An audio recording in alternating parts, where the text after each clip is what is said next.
Hello guys, നമ്മൾ ഇന്ന് സംസാരിക്കുന്നത് PCOD പറ്റിയിട്ടാണ്. PCOD എന്ന് പറഞ്ഞാൽ പോളിസിസ്റ്റിക് ഓവറി ഡിസീസ് ആണ്. അപ്പോൾ PCOD വരുന്നത് ജനറ്റിക് ഫാക്ടേഴ്സ് കൊണ്ടുവരാം, നമ്മുടെ ലൈഫ് സ്റ്റൈലിലെ പ്രോബ്ലംസ് കൊണ്ടുമൊക്കെ PCOD വരാം. അപ്പോൾ എൻ്റെ ഒരു എക്സ്പീരിയൻസ്, എൻ്റെ ലൈഫിൽ ഞാൻ ഫേസ് ചെയ്ത എക്സ്പീരിയൻസ് ആണ് ഞാൻ ഈ പറയാൻ പോകുന്നത്. എനിക്ക് PCOD വർഷങ്ങളായിട്ട് PCOD ഉള്ള ഒരാളാണ് ഞാൻ. എനിക്ക് ഇറഗുലർ പീരീഡ്സ് ആണ്. 2-2.5 മാസത്തിലൊക്കെയാണ് എനിക്ക് PCOD ഉള്ളത് കൊണ്ട് തന്നെ പീരീഡ്സ് ആകുന്നത്. അപ്പോൾ അത് ഡോക്ടറെ കൊണ്ട് കാണിക്കുന്ന സമയത്ത് അത് മെഡിസിൻ കഴിക്കുമ്പോഴത്തേക്ക് റെഗുലർ ആകുന്നു, മെഡിസിൻ സ്റ്റോപ്പ് ചെയ്യുമ്പോഴത്തേക്ക് വീണ്ടും ഇറഗുലർ ആകുന്നു. അപ്പോൾ എന്തായാലും 2-2.5 മാസം ആ ഒരു ഗ്യാപ്പിലാണ് എനിക്ക് പീരീഡ്സ് വന്നുകൊണ്ടിരിക്കുന്നത്. മാരീഡിന് മുമ്പ് ആകുമ്പോഴത്തേക്ക് എനിക്ക് ചിലപ്പോഴത്തേക്ക് അതായത് ബ്ലീഡിങ് ഒട്ടും ഉണ്ടാകാതിരിക്കുക, അതല്ലാന്നുണ്ടെങ്കിൽ പീരീഡ് ആയി കഴിഞ്ഞാൽ ബ്ലീഡിങ് ആയിട്ട് ഹെവി ബ്ലീഡിങ്. അങ്ങനെ ഈ 2 പ്രോബ്ലംസ് ആയിരുന്നു ഞാൻ ഫേസ് ചെയ്തുകൊണ്ടിരിക്കുന്നത്. അത് ഡോക്ടറെ കൊണ്ട് കാണിക്കുമ്പോൾ മെഡിസിൻ കഴിക്കുമ്പോഴത്തേക്ക് അത് നോർമലാകുന്നു, വീണ്ടും മെഡിസിൻ സ്റ്റോപ്പ് ചെയ്യുമ്പോഴത്തേക്ക് പഴയതുപോലെ തന്നെ 2-2.5 മാസത്തിൽ വരുന്നുണ്ട്. അങ്ങനത്തെ പ്രോബ്ലംസ് ഞാൻ ഫേസ് ചെയ്തുകൊണ്ടിരിക്കുകയായിരുന്നു. ഏകദേശം 4-5 വർഷങ്ങളോളം ഞാനത് ഫേസ് ചെയ്തുകൊണ്ടിരുന്നു. മാരീഡിന് മുമ്പായതുകൊണ്ട് തന്നെ അധികം മെഡിസിൻസ് ഒന്നും കഴിക്കാനായിട്ട് അന്ന് താല്പര്യം കാണിച്ചിട്ടില്ല. ആഫ്റ്റർ മാരേജ് എനിക്ക് അപ്പോഴും ഇതുപോലെ തന്നെയായിരുന്നു, 2-2.5 മാസത്തിലായിരുന്നു പീരീഡ്സ് വന്നുകൊണ്ടിരുന്നത്. പക്ഷേ ഈ ഹെവി ബ്ലീഡിങ് എന്നുള്ള കാര്യം എനിക്ക് അപ്പോഴത്തേക്കൊക്കെ ഒരു നോർമൽ, അതായത് 2.5 മാസത്തിലായാൽ പോലും 5-6 ദിവസത്തിലൊക്കെ നോർമലി വരുന്ന പോലെ ബ്ലീഡിങ് വന്നിട്ട് അത് സ്റ്റോപ്പ് ആവുകയാണ് ചെയ്യുന്നത്. പക്ഷേ ഈ ഒരു ടൈം പീരീഡ്, പീരീഡ്സിൻ്റെ ഇടയിലുള്ള ഒരു ടൈം പീരീഡ് എന്ന് പറയുന്നത് 2.5 മാസം, 2-2.5 ആ ഒരു ഇത്, അല്ലെങ്കിൽ 3 മാസമൊക്കെ ആകുമ്പോഴത്തേക്കായിരുന്നു അങ്ങനെയാണ് ആയിക്കൊണ്ടിരിക്കുന്നത്. പിന്നെ PCODയുടെ മെയിൻ റീസൺസ് ഞാൻ പറഞ്ഞല്ലോ, നമ്മുടെ ലൈഫ് സ്റ്റൈൽ കൊണ്ടായിരുന്നു കൂടുതലും വരുന്നത്.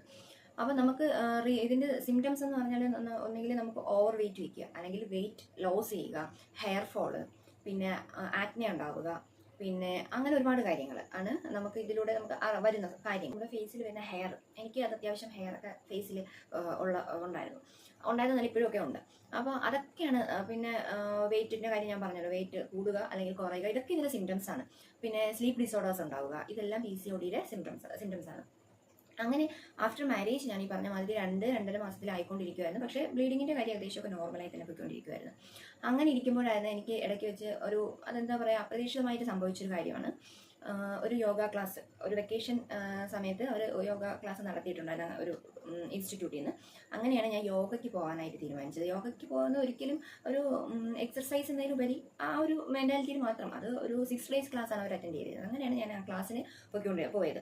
അങ്ങനെ ക്ലാസ്സിൽ ചെന്നപ്പോൾ അവർ പറഞ്ഞത് മസ്റ്റായിട്ട് നമ്മൾ ഈ യോഗ ക്ലാസ് നമ്മൾ സ്കിപ്പ് ചെയ്യാൻ പാടില്ല, ഡെയിലി നമ്മളത് ചെയ്തിരിക്കണം, എക്സസൈസ് എല്ലാം അവർ പറഞ്ഞിരുന്ന എക്സസൈസ് ഒക്കെ നമ്മൾ ചെയ്തിരിക്കണമെന്ന് അവർ സ്ട്രിക്റ്റ് ആയിട്ട് പറഞ്ഞു. അതുകൊണ്ട് തന്നെ ഞാൻ സ്ട്രിക്റ്റ് ആയിട്ടും അത് ചെയ്യുന്നുണ്ടായിരുന്നു. എന്നും രാവിലെ എണീച്ച് ഒരു ½ an hour എങ്കിലും ഞാനത് ചെയ്യുന്നുണ്ടായിരുന്നു. അങ്ങനെ ചെയ്ത് ഒരു 28 days ഒക്കെ ആയപ്പോഴത്തേക്ക് എനിക്ക് പീരീഡ്സ് ഉണ്ടായി. അപ്പോൾ പീരീഡ്സ് വന്ന സമയത്ത് ഞാനപ്പോൾ അതിനെപ്പറ്റി കൂടുതലൊന്നും ആലോചിച്ചില്ല, നോർമലി വന്ന പീരീഡ് ആണല്ലോ എന്ന് വിചാരിച്ചു. വീണ്ടും ഞാൻ ഈ യോഗ കണ്ടിന്യൂ ചെയ്തുകൊണ്ടിരുന്നു. നെക്സ്റ്റ് 28 days ആയപ്പോഴത്തേക്കും, 28ൻ്റെ അന്ന്, ആ കറക്റ്റ് 28 തന്നെ വന്നപ്പോഴത്തേക്ക് എനിക്ക് പീരീഡായി. അപ്പോൾ ഞാൻ വിചാരിച്ചത് എന്തുകൊണ്ട്, അപ്പോൾ ഇങ്ങനെ ഞാൻ മെഡിക്കേഷൻസ് ഒന്നും എടുത്തിട്ടില്ല, വേറെ ഒരു കാര്യവും ചെയ്തിട്ടില്ല. ഈ യോഗ മാത്രമാണ്, യോഗ മീൻസ് എക്സസൈസ് ആണ് കേട്ടോ ഞാൻ ഉദ്ദേശിക്കുന്നത് കൂടുതലും. അപ്പോൾ ഇത് മാത്രമാണ് ഞാൻ ചെയ്തുകൊണ്ടിരുന്നത്. ഇതിന് മുമ്പിട്ട് ഞാനങ്ങനെ വർക്കൗട്ട് ചെയ്യുന്ന ഒരാളൊന്നും അല്ലായിരുന്നു. പക്ഷേ ഈ യോഗ ചെയ്ത സമയത്ത് അവരിങ്ങനെ സ്ട്രിക്റ്റ് ആയിട്ട് ഇത് ഫോളോ ചെയ്യണമെന്ന് പറഞ്ഞത് കൊണ്ടാണ് ചെയ്തത്. അപ്പോൾ നെക്സ്റ്റ് 2nd month ആയപ്പോഴത്തേക്കും എനിക്ക് പീരീഡ്സ് വന്നു. അപ്പോൾ അത് ഞാൻ ആലോചിച്ചു, ഞാൻ ഇതാ മാത്രമാണ് എൻ്റെ ലൈഫിൽ ആ സമയത്ത് വന്നൊരു ചേഞ്ച് ആയിട്ട് വന്നത്, ഈ ഒരു കാര്യം മാത്രമാണ്, എക്സർസൈസ് ചെയ്യുക എന്ന മാത്രമാണ് എനിക്ക് വന്നത്. അങ്ങനെ ഞാൻ പിന്നും ഇത് കണ്ടിന്യൂ ചെയ്യാൻ തുടങ്ങി. നെക്സ്റ്റ് 3rd month വന്നപ്പോഴത്തേക്കും എനിക്ക് ഇതുപോലെ 28 ദിവസം ആയപ്പോഴത്തേക്കും പീരീഡ്സ് വന്നു. 4th month ഒക്കെ കണ്ടിന്യൂ ചെയ്തപ്പോഴത്തേക്കും വന്നു. അതിനുശേഷം ഇടയ്ക്ക് വെച്ച് എന്തൊക്കെ ഒരു പ്രോബ്ലംസ്, ബുദ്ധിമുട്ട് വന്നതുകൊണ്ട് ഈ യോഗ ചെയ്യുക, എക്സസൈസ് ചെയ്യുക എനിക്ക് സ്കിപ്പായിപ്പോയി.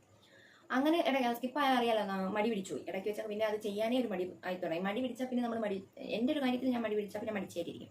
അങ്ങനെ പിന്നെ എനിക്ക് കുറച്ച് നാൾ, ഒരു 1-2 മാസമൊക്കെ ഞാൻ വീണ്ടും ചെയ്യാതായപ്പോഴത്തേക്ക് പീരീഡ്സ് വീണ്ടും എനിക്ക് പഴയതുപോലെ 2.5 മാസമൊക്കെ ആയി ഗ്യാപ്പ് വന്നു തുടങ്ങി. അപ്പോൾ എനിക്ക് മനസ്സിലായി ഞാൻ ഈ യോഗ ചെയ്തതിൽ വന്ന ചേഞ്ച് ആണെന്ന്. അങ്ങനെ പിന്നെ ഞാൻ യോഗ കണ്ടിന്യൂ ചെയ്യാൻ തുടങ്ങി, ഈ എക്സർസൈസ് കണ്ടിന്യൂ ചെയ്യാൻ തുടങ്ങിയപ്പോഴത്തേക്ക് വീണ്ടും പീരീഡ്സ് എനിക്ക് റെഗുലറായി തന്നെ വന്നു തുടങ്ങി. അപ്പോൾ എനിക്ക് മനസ്സിലായി എൻ്റെ ഒരു പ്രോബ്ലം, എൻ്റെ ലൈഫ് സ്റ്റൈലിൽ എന്ന് പറഞ്ഞാൽ എക്സർസൈസിൻ്റെ കുറവ് മൂലം വന്ന PCODക്ക് വന്ന ഒരു ചേഞ്ച് എന്ന് പറയുന്നത് ഒരു വളരെ പ്രാധാന്യമുള്ളൊരു കാര്യമാണ്, വളരെ പ്രധാനപ്പെട്ട ഒരു കാര്യമാണ്. എൻ്റെ ലൈഫിൽ എനിക്ക് എക്സസൈസ് കൊണ്ട് PCODക്ക് ആ ഒരു വേരിയേഷൻ വരുത്താൻ സാധിച്ചു, വിത്തൗട്ട് മെഡിക്കേഷൻസ്. ഒരു തരത്തിലുള്ള മെഡിക്കേഷൻസും എടുക്കാതെ തന്നെ എനിക്ക് കറക്റ്റ് പീരീഡ്സ് വന്നു തുടങ്ങിയത് ഞാൻ എക്സസൈസ് ചെയ്തതിലൂടെയാണ്. അപ്പോൾ അത് എൻ്റെ എക്സ്പീരിയൻസ്, അതാണ് ഞാൻ പ്രൂഫായിട്ട് ഞാൻ പറയുന്നത്. എൻ്റെ ലൈഫിൽ വന്ന എക്സ്പീരിയൻസ് ആണ് ഞാൻ നിങ്ങൾക്ക് പറഞ്ഞു തരുന്നത്. അപ്പോൾ വളരെയധികം എനിക്ക് എന്നെ ആശ്ചര്യപ്പെടുത്തിയൊരു കാര്യം തന്നെയാണ് ഇങ്ങനെ ചെയ്തിട്ട് എക്സർസൈസ് ചെയ്ത് എനിക്ക് PCOD റെഗുലർ ആയത്. വർഷങ്ങളോളം എനിക്ക് PCOD റെഗുലർ വർഷങ്ങളോളം എനിക്ക് പീരീഡ്സ് റെഗുലർ അല്ലാതിരുന്ന ഒരാൾക്ക് ഈ എക്സർസൈസ്, നമ്മൾ PCODക്ക് ചെയ്യുന്ന എക്സർസൈസും എല്ലാം അതിനകത്ത് ഇൻക്ലൂഡഡ് ആണ്. അപ്പം എക്സർസൈസിലൂടെ എനിക്ക് മെഡിസിൻസ് ഒന്നും കഴിക്കാതെ തന്നെ പീരീഡ്സ് റെഗുലറായി എന്നുള്ളതാണ്. അപ്പോൾ അതെനിക്ക് എന്നെ സംബന്ധിച്ച് വളരെ ഇമ്പോർട്ടൻ്റ് ആയിട്ടുള്ളൊരു ഫാക്ടർ തന്നെയാണ് എൻ്റെ ലൈഫിൽ. അപ്പോൾ ഇതാണ് എനിക്ക് എൻ്റെ ലൈഫിലെ എൻ്റെ എക്സ്പീരിയൻസിനെ പറ്റി, PCODൻ്റെ എക്സ്പീരിയൻസിനെ പറ്റി പറയാനുള്ളത്. എൻ്റെ വീഡിയോ ഇഷ്ടമായെന്നുണ്ടെങ്കിൽ എല്ലാവരും ലൈക്ക് ചെയ്യുക, സബ്സ്ക്രൈബ് ചെയ്യുക എൻ്റെ ചാനൽ, അതുപോലെ ഷെയർ ചെയ്യുക. Thank you for watching my channel.